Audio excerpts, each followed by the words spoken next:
The scripture tells us hope is the anchor of our soul. What's going to keep your soul in the right place? What's going to cause you to overcome obstacles, reach your dreams, is when you are anchored to hope. That means no matter what you face, no matter how big the difficulty, no matter how long it's taking, you know God is still on the throne. You know His plans for you are for good, that He's bigger than any challenge. When you're anchored to this hope, nothing moves you. The winds, the waves, the storms may come, you're not worried. You have your anchor down. You receive a bad medical report, a lot of people would be upset, negative. Not you. You're anchored to hope. I know God is restoring health back into me. You go through a loss, a disappointment. Your emotions are pulling you toward discouragement, toward bitterness, but something's holding you back. You can't explain it, but down in here you hear a voice saying, everything's going to be all right. God has beauty for these ashes. That's the anchor of hope. Or maybe your dream looks impossible. Every voice tells you, it's not going to work out. Forget it. You're wasting your time. Most people would throw in the towel, but your attitude is, I may not see a way, but I know God has a way. I know He's opening doors no man can shut. When you're anchored to hope, God will make things happen that you could never make happen. But I've learned there's always something trying to convince us to pull up our anchor. Delays, disappointments, bad breaks. In the tough times, when life doesn't seem fair, when your prayers weren't answered, when it's taken longer than you thought, you have to make sure to keep your anchor down. If you pull it up, you'll drift into bitterness, discouragement, self-pity. When you're anchored to hope, it's like you're tied to it. You can't go very far. You may have some negative thoughts of doubt, saying, well, it's never going to work out. But your faith will kick in. No, I know the answer's on the way. On paper, it looks like it'll take 30 years to get out of debt. You could accept it, but because you're anchored to hope, something in you says, no, I know God can accelerate it. I know He has explosive blessings coming my way. Or perhaps your children are off course. Doesn't look like they'll ever change. You should be discouraged, but you're tied to hope. Every time those negative thoughts come, trying to pull you away, your anchor kicks in. As for me and my house, we will serve the Lord. The resurrection of Jesus Christ changed human history, and it can change your history as well. And it can give us hope, and we need hope in our world today, don't we? What do you put your hope in? There's only one place to put your hope, and that's in God. And when you don't have that hope in Him, you're going to be a hopeless person. Maybe you've lost your hope today. Maybe something has happened to you in life that's been a big disappointment. You hope to have a strong family, but instead today it's splintered and divided. You thought you would have the greatest marriage ever, but it's not going so well. You thought you would be successful in business, but you weren't. You thought you were going to have a great ministry, but you don't have that. Or perhaps a tragedy has befallen you. You've lost a loved one. There is an unexpected illness. As we walk down life's road, if we're a Christian, we're never alone. And Jesus is walking with us, whether we can see Him or not, whether we can feel Him or not.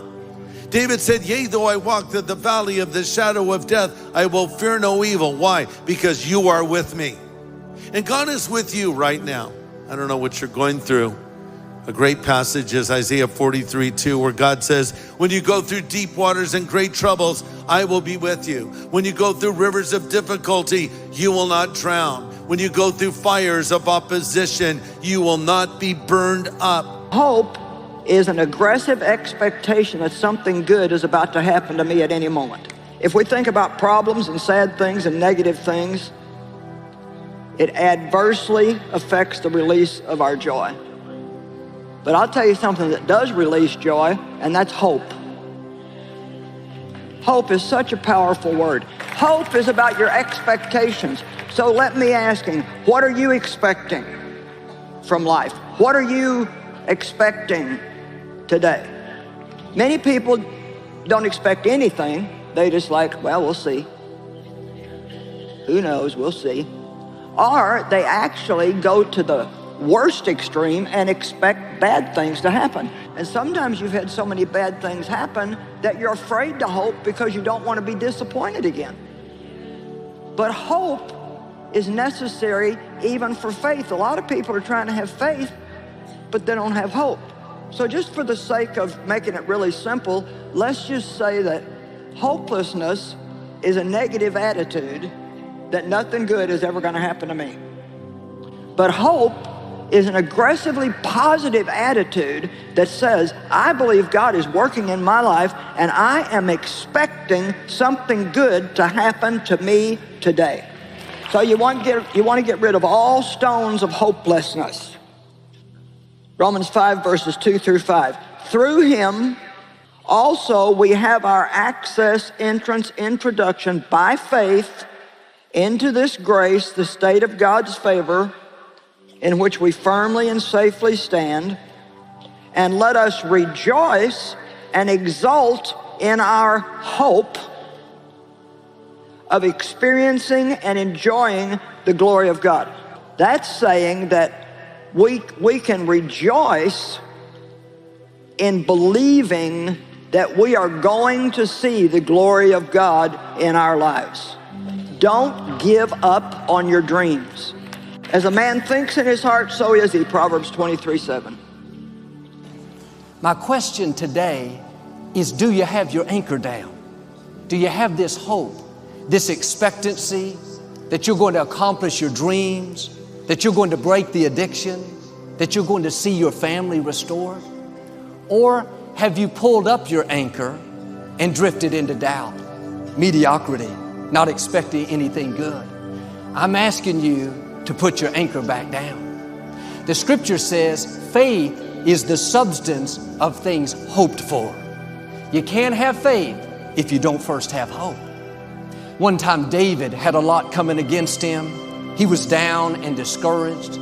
He felt overwhelmed by life. He'd given up on his dreams. Everything kept getting worse and worse. He finally said to himself, "Why are you cast down, O my soul? Hope in the Lord." He recognized he'd let his circumstances convince him to pull up his anchor. He said, in effect, I'm going to put my anchor back down. I'm going to hope in the Lord.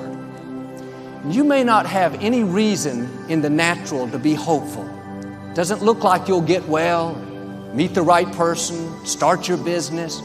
You have to do like David and hope in the Lord. Don't put your hope in your circumstances. They may not turn out the way you thought. Don't put your hope in people. They may let you down. Don't put your hope in your career. Things may change. Put your hope in the Lord, in the God who spoke worlds into existence, in the God who flung stars into space. When you have your hope in Him, the scripture says you will never be disappointed. And sure, you may go through some temporary setbacks. Life will happen, but when it's all said and done, you'll come out better than you were before. This is what Joseph did. He had plenty of opportunities to pull up his anchor. He was betrayed by his brothers, thrown into a pit. He could have become negative, angry. That's not right. My own family did me wrong. But he kept his anchor down. They sold him into slavery. He was falsely accused, put in prison. It was unfair. He had a good reason to be sour.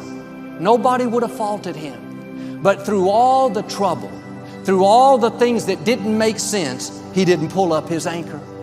His attitude was, God, you have the final say. People don't determine my destiny.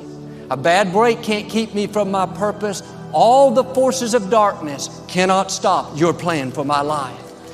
Because he was anchored to hope, he didn't stay disappointed. He was vindicated, promoted, put in charge of the whole nation. Zechariah puts it this way: if you'll be a prisoner of hope, God will restore back to you double what you lost.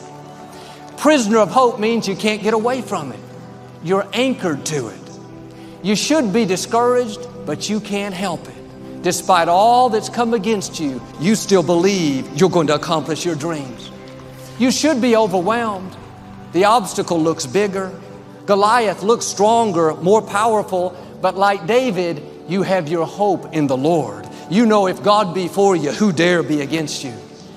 That sickness may seem like it's going to be the end of you. You could live worried, stressed out, but you know nothing can snatch you out of God's hand. Your hope is not in the medicine, not in the treatment, not in the professionals, even though all those things are good.